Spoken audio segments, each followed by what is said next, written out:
Hello guys, welcome. Today I will show you why automatic washing machine is not draining water or E1 error issue. So guys, if your washing machine is not draining water, then there is issue with water draining.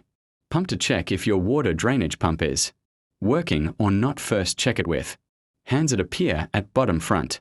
If it not vibrating or no sound when you function it's spinning, then it is faulty. Replace if it vibrating, then take the water pump out of machine and check if something stuck in it. If there is nothing stuck, then check it directly with 2 wires attached. Then you come to know the water pump's fan is not spinning well. Replace the water draining pump, then you will see your washing machine will drain water.